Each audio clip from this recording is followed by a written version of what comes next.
2009, Vishnu Sivaraj and you walked 300 kilometers from Sydney to Canberra. What was the purpose of this walk?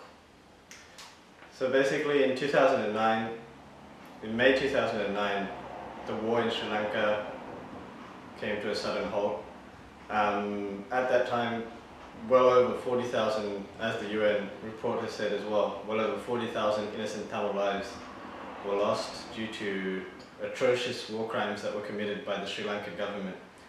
And at that point, the 300,000 civilians, Tamil civilians, who had gone through so much pain and suffering, were then taken from the place where the war happened to internment camps, and they were held behind barbed wire, a fully militarized zone, and they went through so much untold hardship. And it was at that point that myself and one of my very close friends, Vishnu Sivaraj, decided that we should do something to free these people.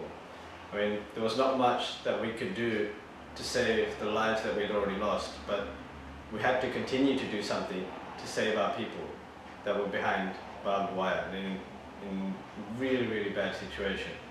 So symbolically we decided to walk 300 kilometers, and in our view it was 300,000 meters, so that every meter we walked was for every person that was held in those camps. And both myself and Vishnu, both of us had family members who were and close relatives that were held in those camps as well. So we knew exactly how bad the situation was there at that time. And so the walk took us 8 days. We walked from Sydney to Canberra. We had an enormous support from the Australian public and media alike.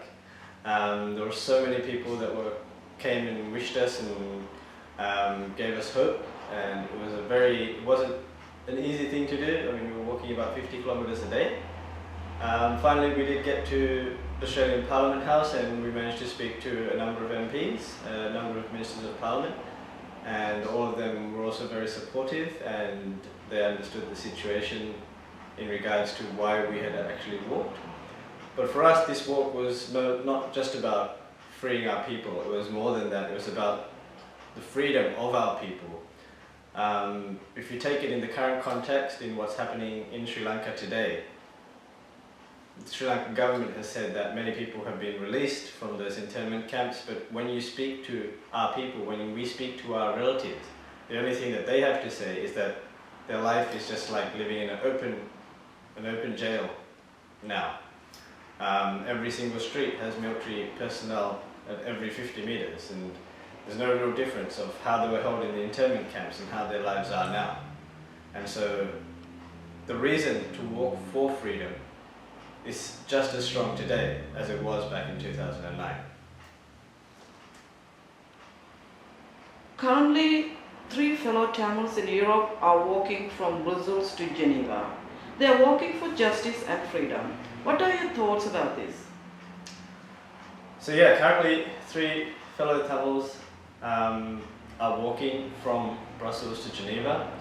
Firstly, I'd like to wish them well, and I hope that they get through the walk and make it to Geneva, because the walk is really something more than just what it looks like on face value.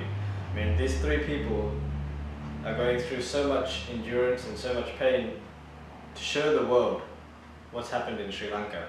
And it's quite symbolic because they are walking just before the UN Human Rights Commission meets. And I think they're creating an enormous amount of awareness to the entire world about what took place in Sri Lanka in May 2009. And as such, they're walking for justice, they're walking for all the lives, all the innocent Tamil lives that we've lost over the last 60 years, not just in May 2009. And I think that's an enormous, enormous thing, and every one of us, Tamil people and non-Tamils alike, every single human being has to be behind them, and we have to show them our support. In May 2009, as you've seen on the UN reports, the reports by Human Rights Watch, Amnesty International, the International Crisis Group, all of them have seemed to say that over 40,000 innocent Tamils have died. And as you've seen on Channel 4, there were so many rapes of innocent Tamil girls. So many prisoners of war have been tortured. And, I mean, it's so hard to explain just through words of what our people have gone through, what the Tamil people have gone through. And what these three people are doing today is extremely symbolic in the fact that it puts the message out that we're not going to just sit back and stand there and let the Sri Lankan government continue to walk all over us. This war for freedom, this struggle for freedom, it may have taken a different turn, but it continues today. And the walk is an extremely symbolic form of what is happening in the current context in today's times.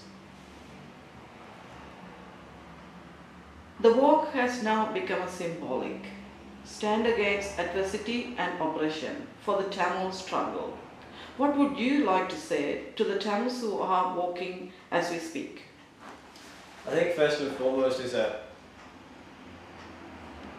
sometimes it looks like just walking, but it's walking for that many days over that many kilometers from Brussels to Geneva is not an easy thing, and it takes an extreme amount of willpower.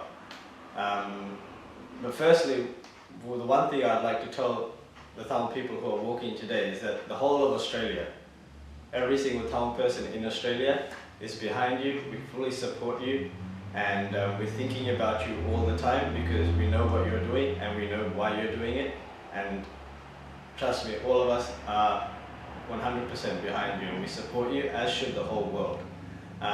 We're doing as much as we can over here to make sure that at the UN Human Rights Commission things go well and that war crimes are brought up.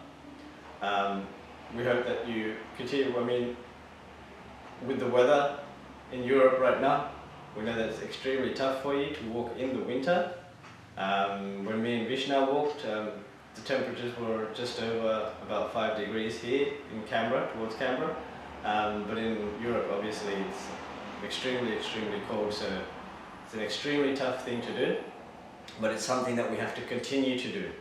I mean, the walk has taken different forms. I mean, from when we walked in 2009, there's been numerous walks in Europe, in Canada, there's been bicycle rides, and these are all symbolic forms of not just protest, but symbolic forms of a stand that we collectively take together to say we will not sit back.